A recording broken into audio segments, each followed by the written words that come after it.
The twin sons of Karos drifted low across the rusted plains of the Galactic scrapyard, painting the metal ruins in orange and red light. The air shimmered with heat, and the smell of burned oil and melted alloys filled the silence. Among piles of broken ships and forgotten machines, a man named Ethan Cole walked slowly, scanning the wreckage with tired eyes. He worked as a scavenger for the outer colonies, collecting parts to sell to traders who passed through the station nearby. Ethan was a quiet man, not old, but worn by years of hard living. He had once served in the Terran fleet before war and politics tore everything apart. Now he just wanted to survive another day.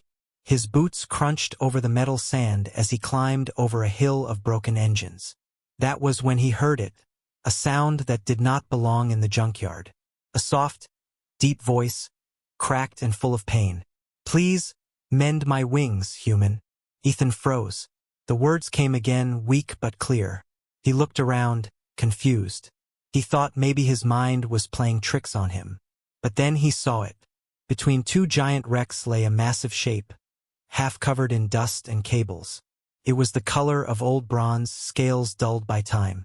Two broken wings stretched out across the ground, torn and chained to metal spikes.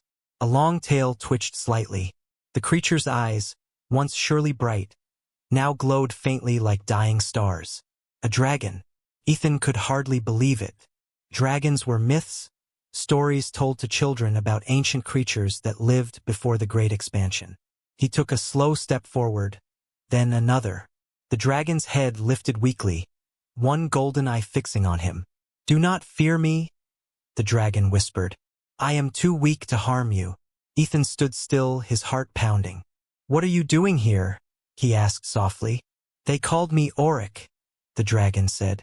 "I was captured long ago, experimented on, drained of my fire. When they were done, they left me here to rust among the machines." Ethan looked around. The chains were thick, glowing faintly with some kind of energy. He could see scorch marks along the dragon's wings, metal clamps piercing through the scales. The sight made him uneasy. "You want me to free you?" he asked. "No," Auric said, his voice trembling. "I want you to heal me, if you can. My wings are broken, but your kind has learned the ways of machines. You mend metal, yes? Mend me, if there is mercy left in your heart." Ethan hesitated. He had fixed many things, ships, engines, bots, but never something alive, and certainly not something like this. "I don't know if I can," he admitted. "Try," the dragon said softly. "Even a failed attempt is better than silence." Something in the dragon's voice touched him deeply. It was not just pain. It was loneliness. Ethan stepped closer, setting his pack down. He pulled out a small light and scanned the chains. The energy locks were old military tech. He recognized the design. He could break them, but it would take time. As he worked, the dragon watched him carefully. "Why are you helping me?" Auric asked after a while. Ethan didn't look up. "I don't know," he said. "Maybe because everyone else stopped caring a long time ago." The dragon gave a sound that might have been a soft laugh, or maybe just a breath of air. "You humans, always surprising." Hours passed. The sun sank lower, turning the sky purple. Ethan finally managed to disable the first chain. It snapped with a sharp metallic echo, and the dragon flinched. A faint pulse of light ran through his body, and for a moment, his eyes brightened. "One done," Ethan said, wiping sweat from his brow. He looked at the damage on the dragon's wings. The membranes were torn, the bones twisted like melted steel. He didn't have the tools or materials to repair such wounds, but he could at least clean the area and stop the energy field from eating further into the tissue. He opened his medkit and sprayed a cooling gel along the wounds. The dragon shuddered, but then relaxed. "It burns less," Auric whispered. "Thank you." Ethan nodded silently. The stars began to appear above them, bright and cold. Somewhere in the distance, an old ship creaked in the wind. The junkyard was full of ghosts, but tonight, it felt strangely alive. "You know," Ethan said after a while, "this place isn't safe. Scavengers come through here. If they find you, they'll tear you apart for parts." "Let them come," the dragon said. I have faced worse than scavengers. Ethan looked at him.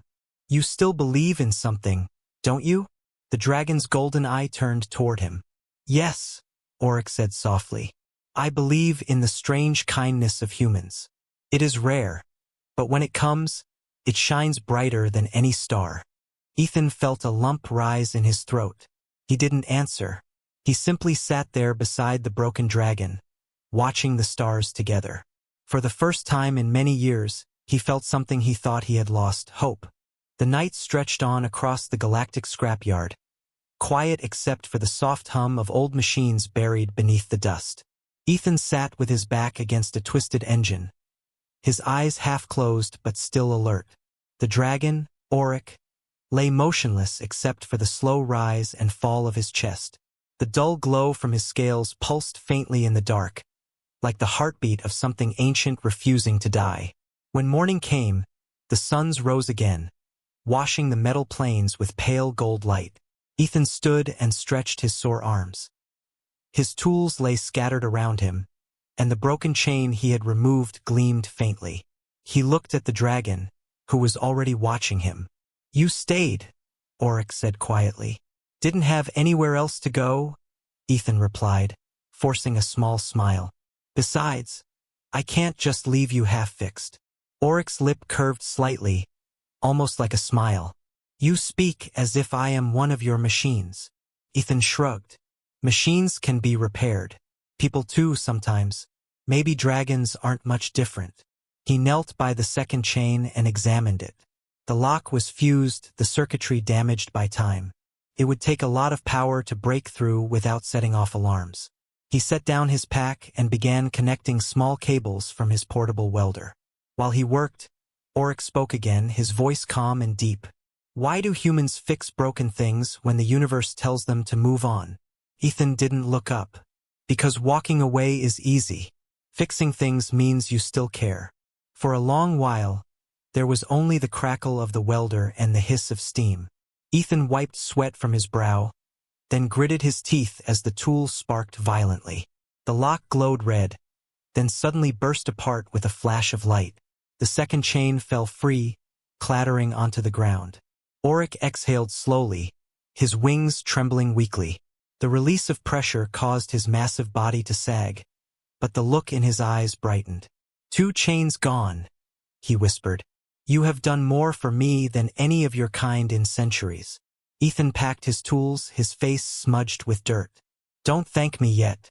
There's still more to go. He looked at the dragon's injuries again. The wings were not just broken, they were fused with metal, like someone had tried to merge organic tissue with machinery. The cruel work of scientists who had seen him not as a living being, but as an experiment. Ethan felt a wave of anger. Who did this to you? He asked. Oryx's eyes darkened. Humans, he said simply. Not like you, but ones who served their own hunger for power. They captured many of my kind long ago, believing our fire could power their fleets. They were right, in a way. They found a way to harvest it. Ethan's stomach twisted. You mean, they burned you alive for energy? The dragon nodded slowly. Those who survived were changed. Their wings turned to ash, their hearts to stone. I escaped only because they thought me dead. Ethan was silent for a while, staring at the ground. Then he looked up. You deserved better.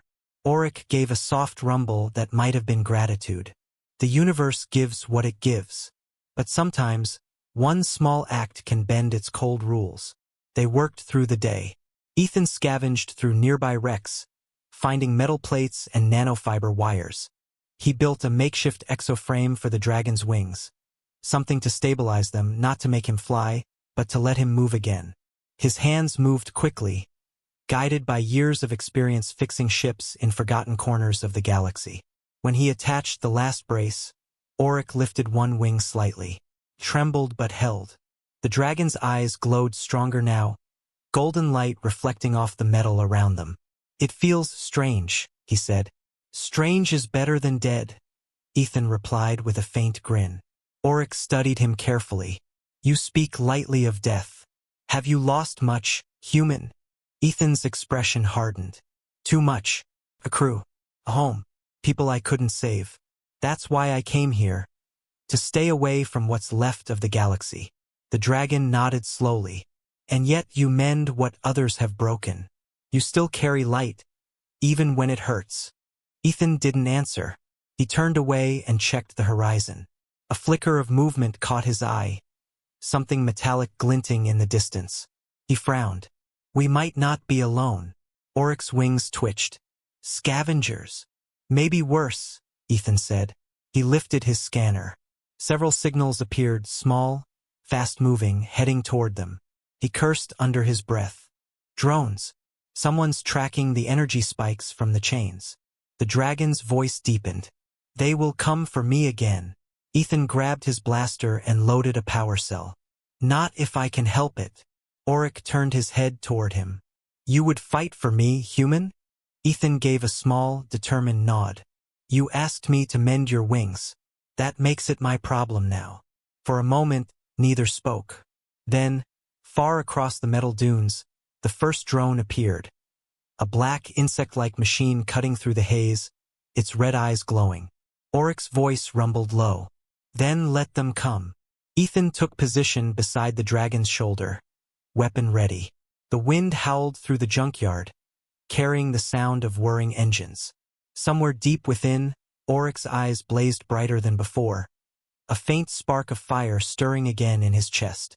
And for the first time in ages, the broken dragon of the Galactic scrapyard prepared to fight back.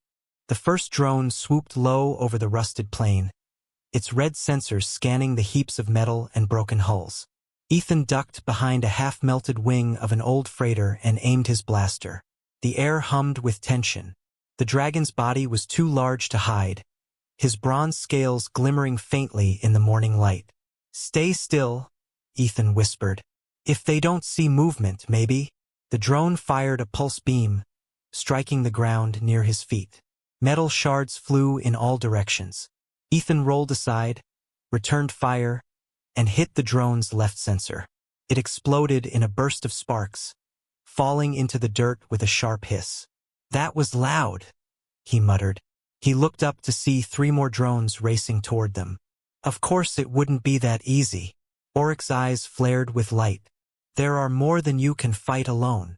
I've got a few tricks, Ethan said, setting up a small device on the ground. It was a magnetic pulse grenade, old tech but still effective. He activated it and ducked behind cover again. The grenade pulsed once, then twice, before releasing a shockwave that scrambled the drone's circuits. 2 fell from the sky instantly, their wings locking mid-flight. The third drone, however, stayed airborne. It fired another pulse beam that grazed Ethan's arm, burning through his sleeve. He hissed in pain, clutching his arm. The drone swooped closer, charging its next shot. Before Ethan could react, Oryx raised his head. A low, deep growl echoed across the scrapyard, and from the dragon's throat came a burst of golden flame. Not bright and wild, but steady, focused, and burning with ancient strength. The fire struck the drone midair, melting it instantly. The air shimmered with heat and light. Ethan stared in awe. You can still do that? Oryx's chest rose and fell slowly. Only a spark, but perhaps enough. The moment of relief didn't last. Ethan's scanner beeped loudly. We've got a bigger problem. That blast just broadcast your location across the whole sector. He looked out at the horizon. Distant shapes were moving, ships or worse. Oryx lowered his head. They will come again, the ones who chained me. They never leave what they think belongs to them. Ethan looked around quickly. Then we need to move. You can walk. With help, Oryx said. He shifted, metal groaning under his weight. His wings twitched, but the braces Ethan had built held firm. Slowly, painfully, the dragon rose onto his claws for the first time in decades. The ground trembled beneath him. Ethan felt both fear and pride at the sight. All right, we'll find cover near the ridge. There's an old ship bay buried there. Maybe we can power up its shields long enough to hide. He gathered his tools and led the way, checking his scanner every few seconds. Oryx followed, each step leaving a deep mark in the dust. The path through the junkyard wound between piles of broken ships, silent witnesses to forgotten wars. As they moved, Auric spoke quietly. Ethan, you risk your life for a creature the galaxy has long forgotten. Why? Ethan hesitated before answering. Because maybe I'm just as forgotten. Helping you gives me a reason not to be. Auric rumbled softly, a sound that seemed half sadness, half respect. You are not forgotten to me. By the time they reached the ridge, the suns were high. Ethan spotted the entrance to the ship bay, mostly buried under twisted metal and sand. He squeezed through a narrow gap, then helped guide the dragon toward it. With effort, Auric pushed the wreckage aside, clearing enough space to slip inside. The interior was dark, filled with shadows and the scent of old oil. Ethan found a control terminal and brushed the dust away. The screen flickered weakly to life. Still some power here, he said. If I can reroute it, we can get the shields running. While Ethan worked, Auric lay down carefully, his wings folding close. Do you think they will stop hunting me? He asked quietly. Ethan glanced back. Not a chance. But maybe we can make them wish they hadn't started. Minutes passed. The console buzzed as Ethan reconnected circuits. The lights flickered on, dim and yellow. A soft hum filled the air as the shield emitters powered up, forming a faint blue shimmer across the entrance.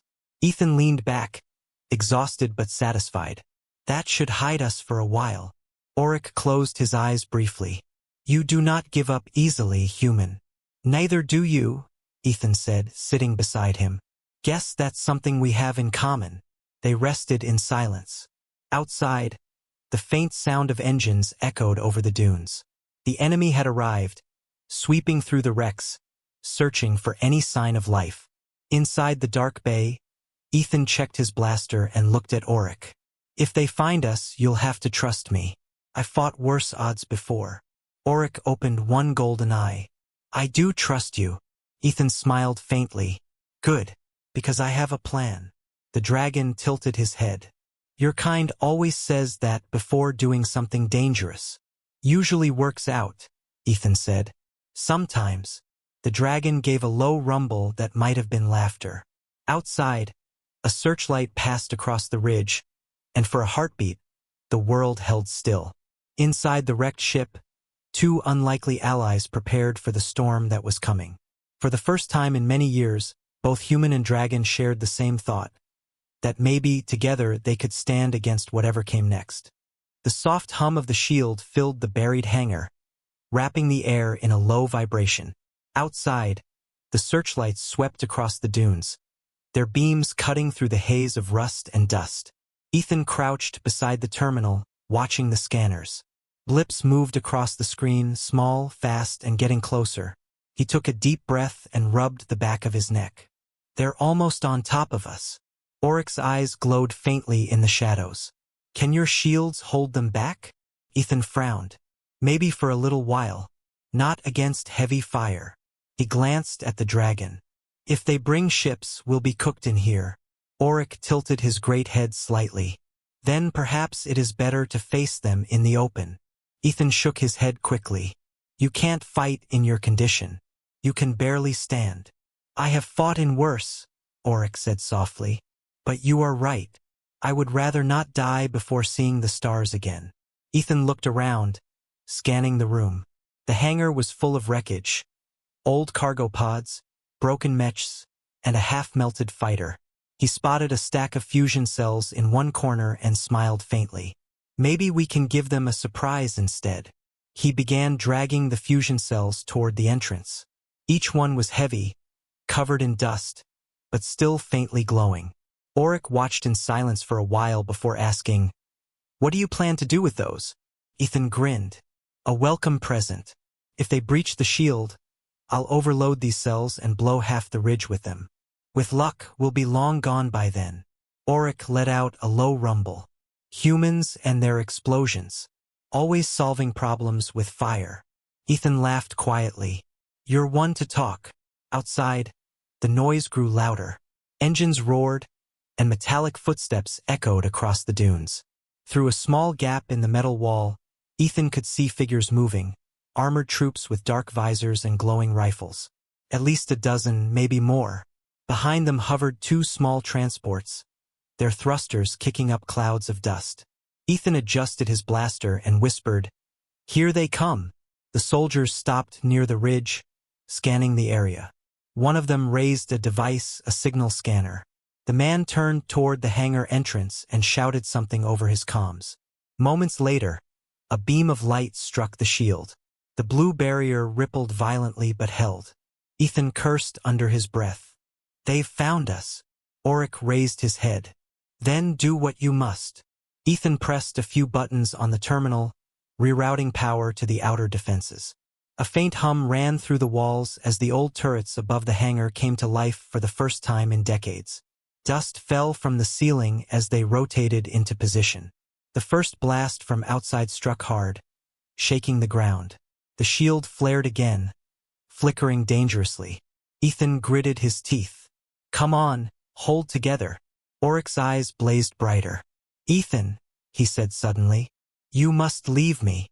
Ethan turned sharply. "Not happening.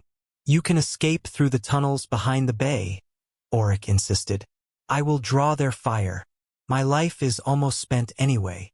Ethan shook his head, stepping closer. "You asked me to mend your wings, not abandon you."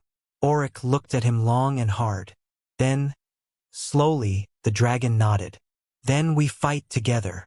The shield gave a final flash and collapsed with a hiss of fading energy. The soldiers advanced instantly, their rifles lighting up the darkness. Ethan fired from behind a pile of metal, taking down one of them.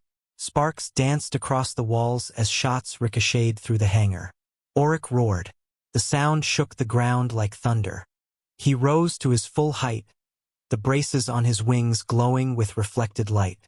The soldiers froze for a split second, just long enough for Ethan to toss a fusion cell toward them and shoot it midair. The explosion tore through the entrance, sending fire and debris outward. The hangar filled with smoke and light. Ethan coughed, shielding his face from the blast. "That's one way to make an entrance," he muttered. Auric's eyes glowed through the haze. "Are you unharmed?" "Still in one piece," Ethan said, though his ears rang. He looked at the scanner. More signals were coming. That was just a scout team. The main ship's on its way. Auric turned his head toward the open sky visible through the smoke. "Then we cannot stay here." Ethan nodded. "There's an old service tunnel under this bay. If we can reach it, we might get out before the next wave arrives." He led the way toward the back of the hangar, pulling aside sheets of metal. Beneath them was a hatch half buried in dirt. Ethan pried it open and looked down. Still intact. Leads toward the canyon side. Auric lowered his head, peering into the tunnel. "It is too small for me." Ethan frowned, thinking fast.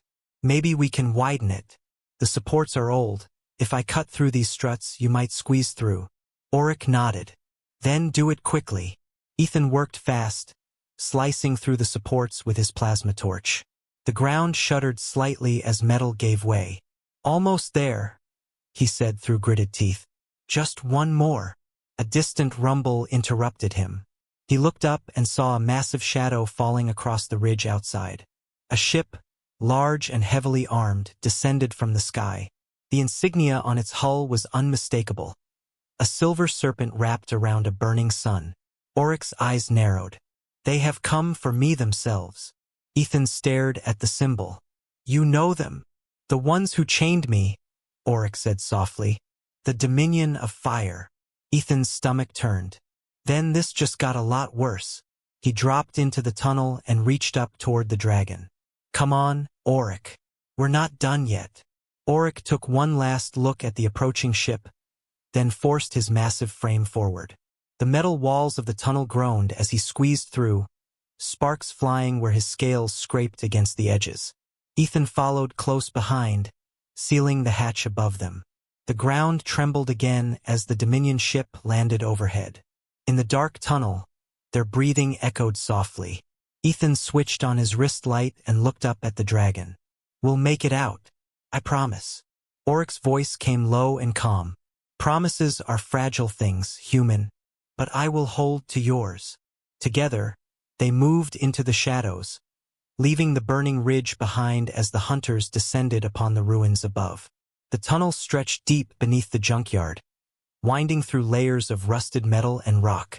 Ethan's light flickered as he walked, illuminating the rough walls lined with old pipes and cables.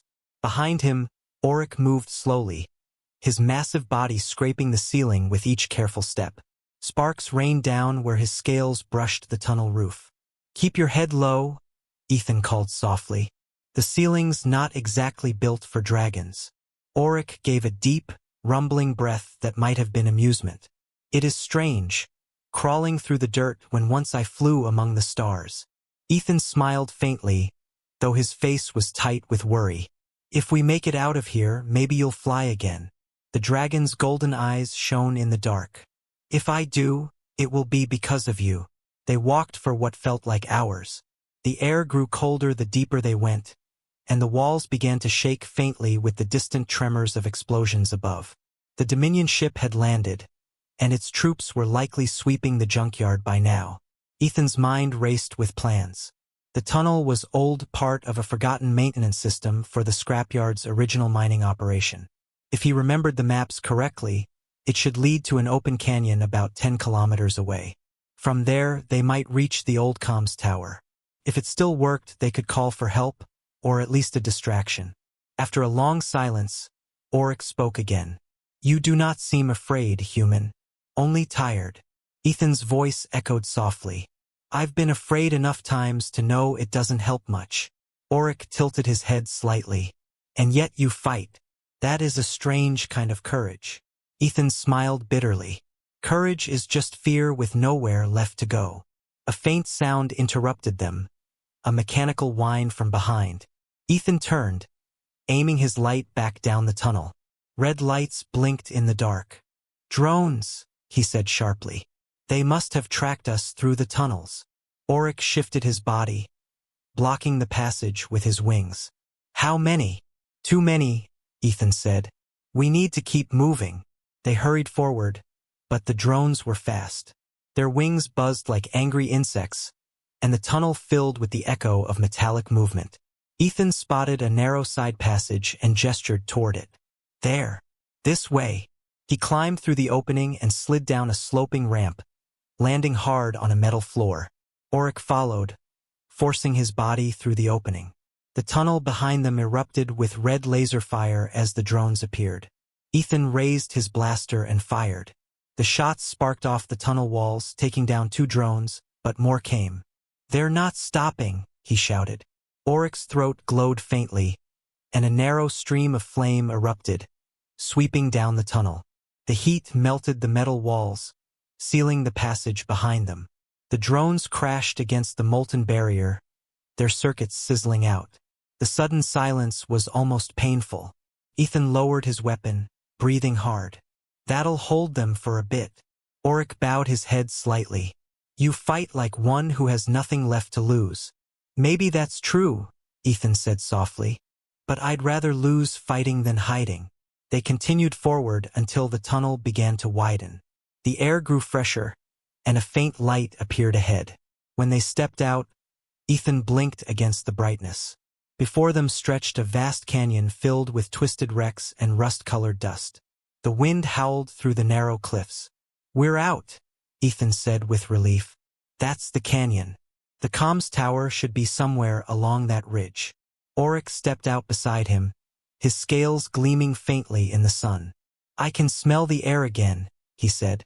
"It tastes of ash and iron, but it is still freedom." Ethan looked up at the canyon walls. "We'll rest here a moment, then move. If the Dominion sent ships, we'll need to keep low." He sat down on a flat rock, rubbing his sore hands. Auric lowered himself beside him, folding his wings carefully. For a moment, the silence between them felt almost peaceful. Ethan looked up at the dragon. "When you were free, before they caught you, what was it like?"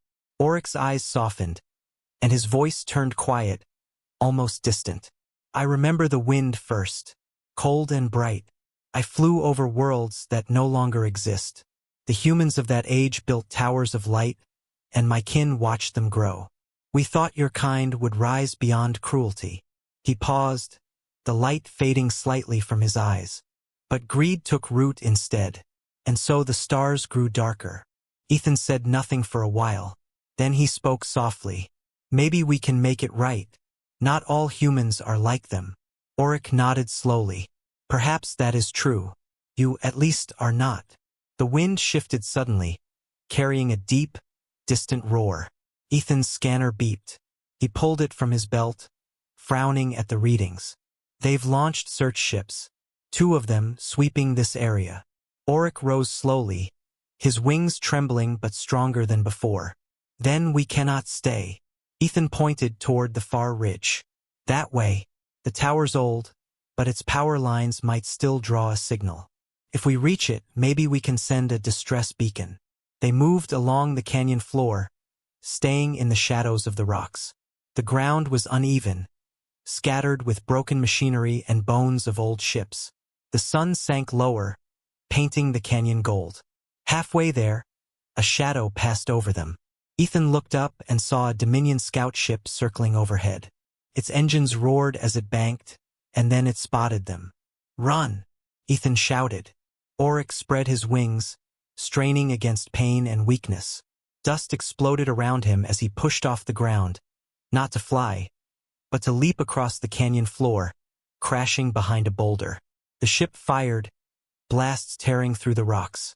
Ethan ducked and fired his blaster again and again. One shot hit the ship's sensor array, making it spiral out of control. It slammed into the far cliffside and exploded. Auric looked at him, chest heaving. "Your aim improves." Ethan smiled faintly. Motivation helps.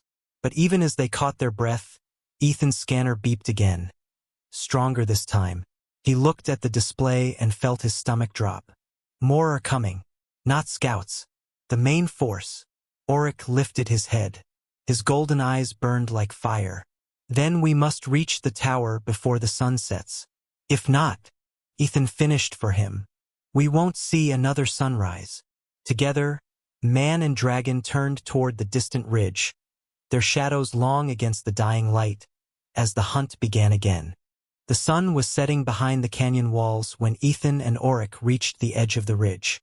The sky burned orange and red, casting long shadows over the rusted wrecks below.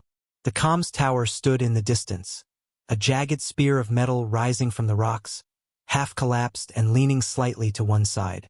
But it still glowed faintly with a flickering blue light. Ethan exhaled. It still got power. That's a good sign. Auric's wings twitched as he looked toward it. Then hope remains. Even in the ruins of men, your machines refuse to die. Ethan gave a faint smile. Yeah, stubbornness is kind of our thing. They started across the last stretch of canyon. The ground was rough, covered in tangled wires, shattered hulls, and old mining tracks. Every sound echoed between the cliffs. Ethan kept checking the scanner strapped to his wrist. Each time, the readings grew worse. "They're closing fast," he said, scanning the sky. The Dominion must have sent at least 3 patrols. Probably tracked the explosion from earlier. Auric's tail swept dust into the air. "Then we reach the tower before they reach us." Ethan nodded. His legs ached from running and climbing, but he pushed forward. Each breath burned in his chest, but the thought of stopping never crossed his mind. As they climbed over a pile of debris, Ethan spotted something that made him stop. A set of footprints. Fresh ones, pressed into the dust. He knelt down, touching the marks. They were human. "Auric," he said quietly. "We're not the only ones here." The dragon tilted his head. "Friend or foe?" Ethan frowned. "That's what I'm about to find out." He motioned for Auric to stay low and moved ahead carefully, blaster in hand. The trail led toward the base of the comms tower, where the shadows were deepest.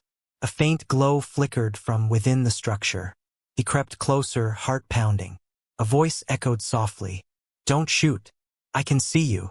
Ethan froze. From behind a pile of scrap stepped a woman in a tattered mechanic's jacket, her hands raised. Her face was streaked with dust and oil, her eyes wary but calm. "Who are you?"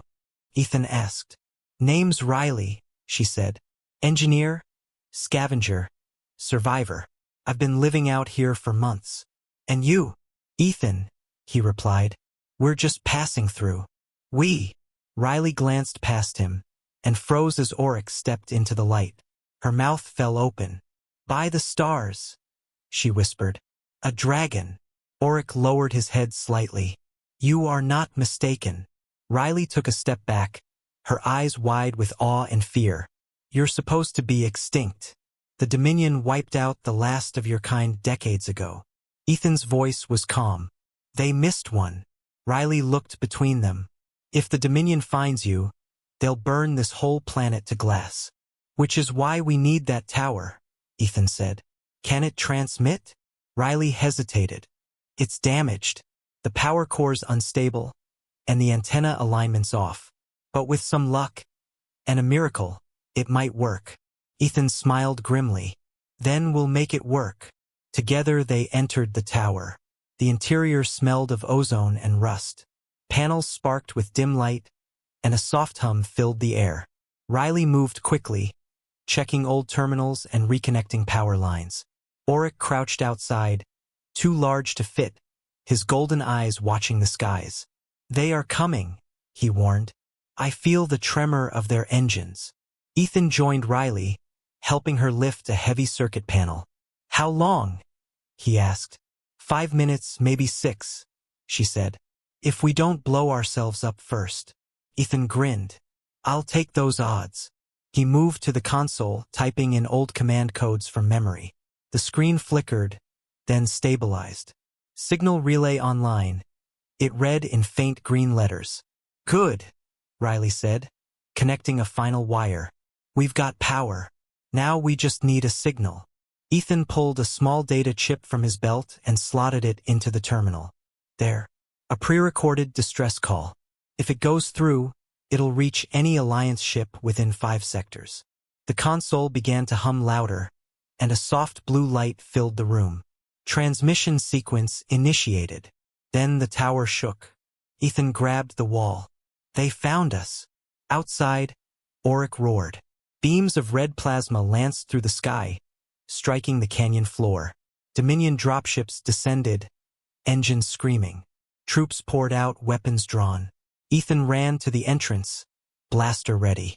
Riley, keep that signal running. Oryx spread his wings, his scales shimmering with renewed fire. Stay behind me, he growled. The first wave of Dominion soldiers opened fire. Bolts of plasma struck the rocks, scorching the ground. Oryx inhaled deeply and unleashed a stream of flame that turned the air white-hot. The soldiers dove for cover as the flames rolled over them. Ethan fired alongside the dragon, covering the gaps. Each blast echoed through the canyon, lighting up the night. Riley shouted from inside. We're almost there. Just a few more seconds. Oryx's chest heaved with effort. His wings spread wide, shielding the tower. They will destroy this place before you finish, he roared. Not if I can help it, Ethan said, firing again. His aim was steady, every shot fueled by desperation.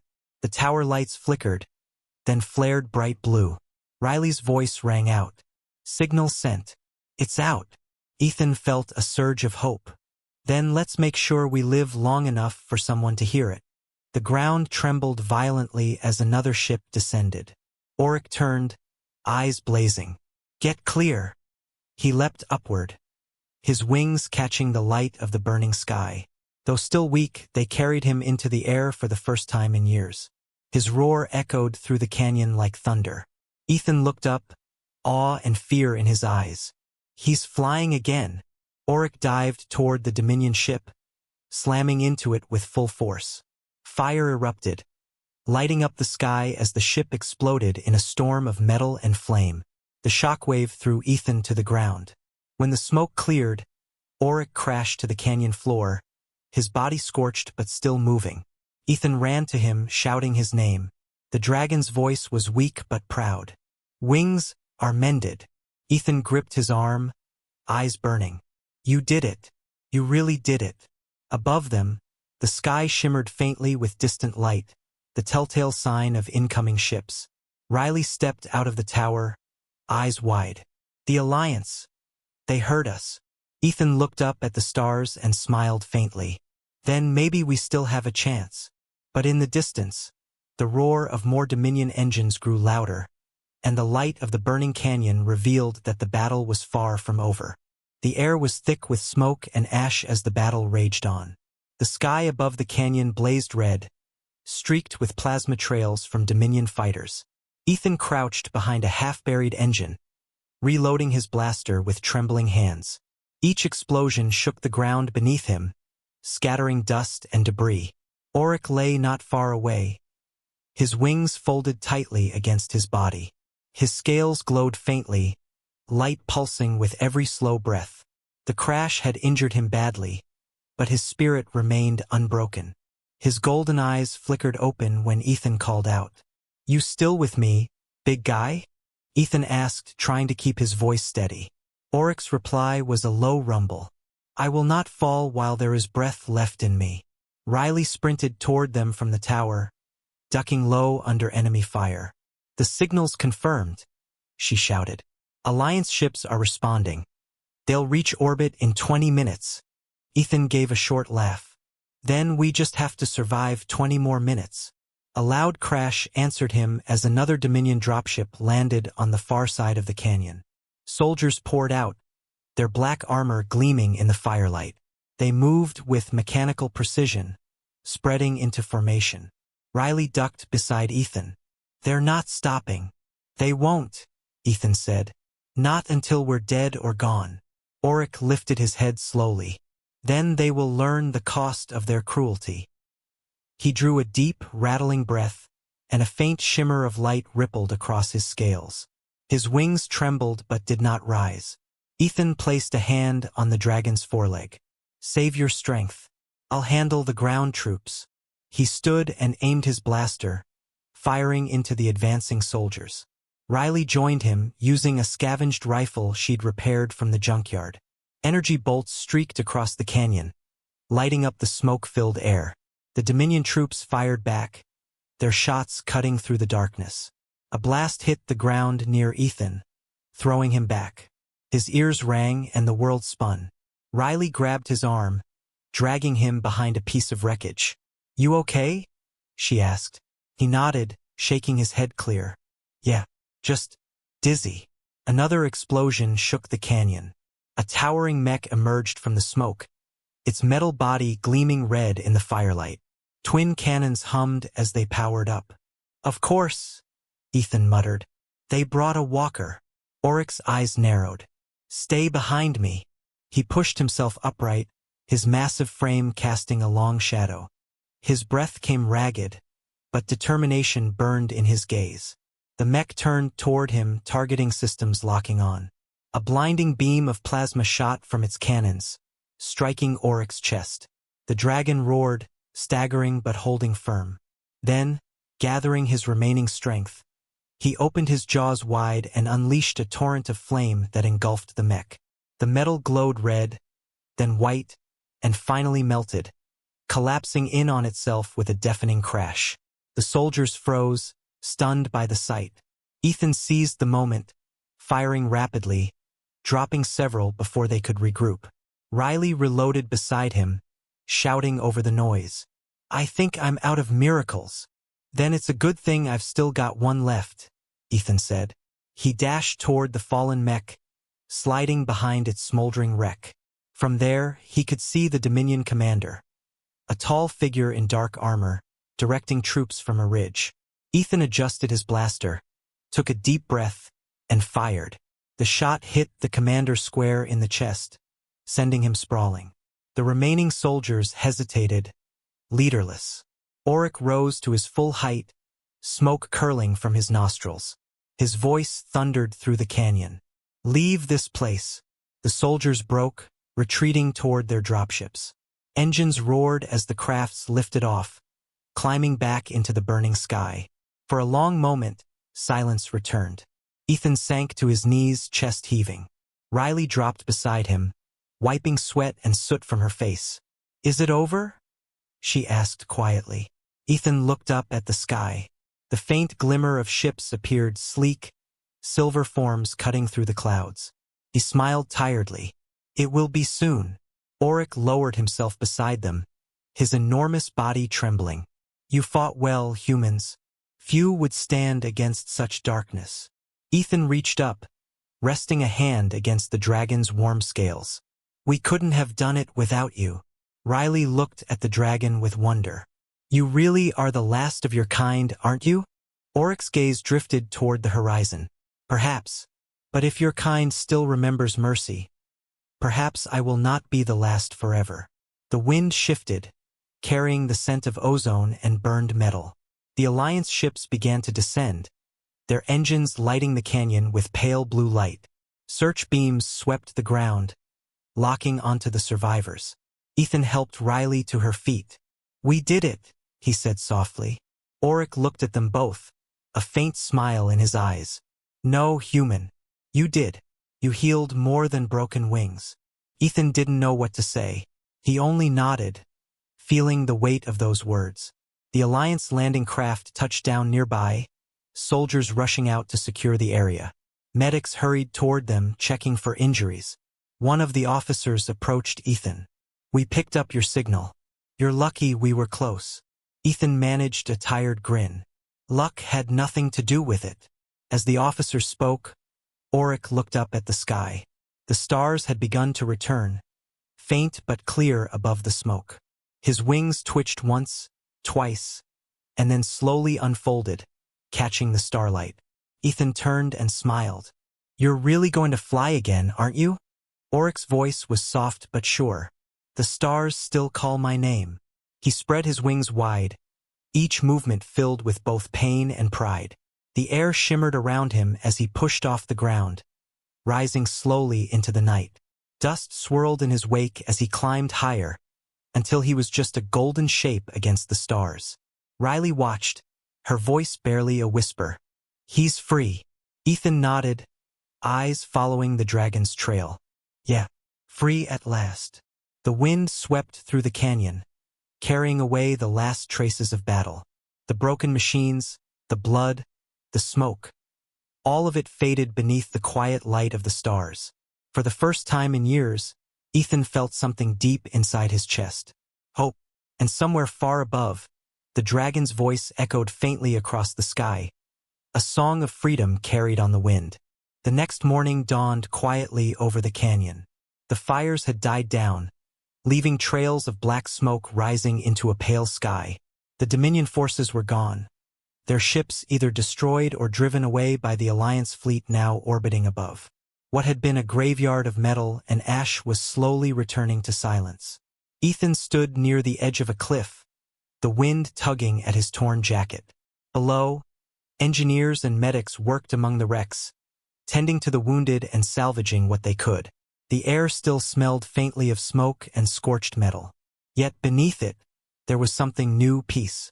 He looked up toward the horizon, half expecting to see the golden shimmer of wings gliding across the dawn. But the sky was empty. Riley walked up behind him, her arm wrapped in a sling but a faint smile on her face. You're up early, she said softly. Couldn't sleep, Ethan replied. Kept listening for him. Riley nodded, her expression turning distant. He'll come back. Dragons don't just disappear. Ethan smiled faintly. Yeah, but part of me hopes he doesn't have to. They stood together in silence, watching the light creep over the canyon walls. The wind carried the faint hum of the Alliance ships preparing to depart. For the first time in years, the scrapyard world of Karos 4 wasn't just a dumping ground for forgotten things. It was a place of victory. One of the officers from the Alliance approached them. His uniform was marked with dust, his face tired but calm. We've stabilized the area, he said. Dominion patrols have been pushed out of this sector. The Council will want to debrief you both. Ethan nodded. Of course. The officer hesitated, then said, Your distress signal. It contained more than coordinates. There was something else. A voice, layered beneath the transmission. Ancient, coded in a language we've never heard. Riley frowned. A voice? Yes, the officer said. It said only one thing. The last of the stars still burns. Any idea what that means? Ethan felt a chill run through him. He glanced at the sky. Yeah, he murmured. I think I do. When the officer left, Riley turned to him. "You think that was Auric?" He nodded slowly. "It had to be. Maybe his kind left something behind. A message. Or maybe he just wanted to say goodbye." Riley smiled softly. "If it was goodbye, it didn't sound sad." Ethan chuckled. "No, it didn't." They spent the day helping the recovery teams. Riley worked with the engineers, repairing the tower's remaining systems, while Ethan coordinated with the soldiers to clear out the last of the wrecks. Every now and then, he'd look up at the sky, searching for a flicker of gold. That night, as the stars emerged once more, Ethan sat alone near the edge of the canyon. The Alliance ships hovered above like silver lanterns, their lights glimmering in the darkness. He leaned back, staring up at the constellations. The stars reminded him of the stories Auric had told, of ancient skies, of worlds long forgotten, of a time when dragons flew beside ships of humankind. He tried to imagine it. A galaxy filled with light, hope, and understanding instead of fear. Footsteps crunched on the gravel behind him. Riley joined him, carrying 2 steaming cups of something that smelled like coffee. She handed one over and sat beside him. "Still looking up there?" she asked. "Yeah," Ethan said, trying to figure out what he saw in us. Why he didn't just give up. Riley shrugged. "Maybe he saw what I see. A stubborn human who doesn't know when to quit." He laughed quietly. "Maybe." They sat in silence for a while, sipping their coffee. The night air was cold, but not bitter. A soft wind whispered across the canyon, and for a moment, Ethan thought he heard a faint, distant sound. A low, echoing rumble, like a dragon's breath carried on the breeze. Riley heard it too. She smiled faintly. "He's still watching." Ethan nodded. "Yeah, watching the stars. Waiting for us to catch up." A streak of gold appeared high above, crossing the night sky like a comet. It was gone in an instant, but it left a trail that shimmered before fading into the stars. Riley's eyes widened. "Was that?" Ethan smiled softly. "Yeah, that was him." For a long time, neither of them spoke. The wind shifted, warm and gentle now. The world below was quiet, peaceful. The battle was over. The scars would remain, but so would the memory of what they'd done. Auric had been right. Mercy had not vanished from humanity. It had just needed someone to remember it. Ethan finished his drink and stood, looking out over the canyon one last time. "Guess it's time to go home," he said. Riley stood beside him. "Wherever that is." He smiled. "Maybe it's not a place. Maybe it's just wherever people still care." Together, they walked back toward the Alliance camp, their figures small against the vast night. Overhead, the stars shone brighter than they had in years. And somewhere beyond them, a dragon with mended wings soared between the worlds, free, proud, and unbroken. The galaxy had forgotten him once, but now it would remember, because on a forgotten world, a human had chosen to heal instead of harm, and that choice had reignited the light of the stars.